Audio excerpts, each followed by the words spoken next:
Question 9. The average was basically around the total exam average, which is good given that this question was at the end of the paper. And I had a nice mix of doing financial reports and a little bit of theory at the end.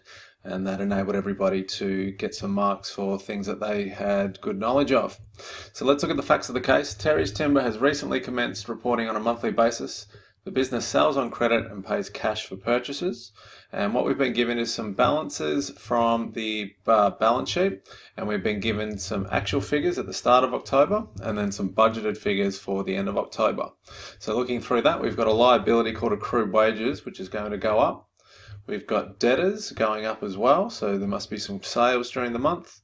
GST clearing, it looks like we have a liability. It's a credit balance at the start and we're not sure what the balance will be at the end.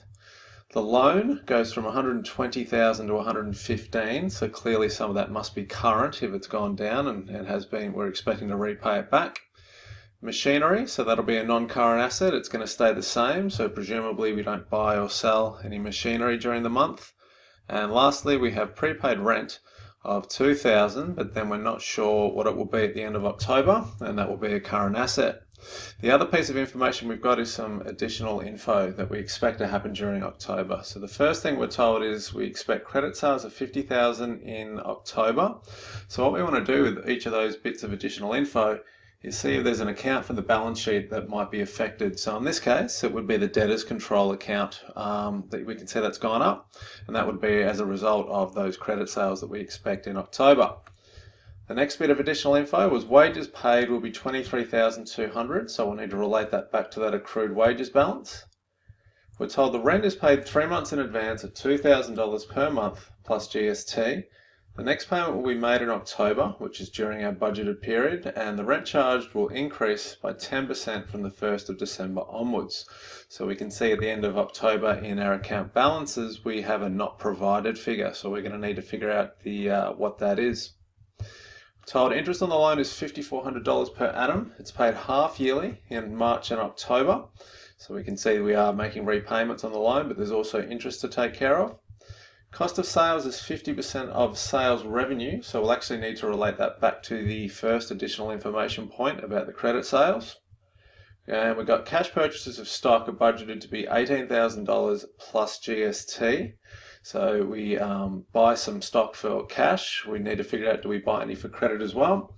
And the last bit of additional info is the depreciation on the machinery is 12% per annum using the straight line method. So that's all the info our eyes probably look at straight away. We look at the numbers and the dot points in the additional info. What we don't want to forget though is that really important info in the lead into the question, which we can often overlook. So the first thing that's really important is that we are going to report on a monthly basis.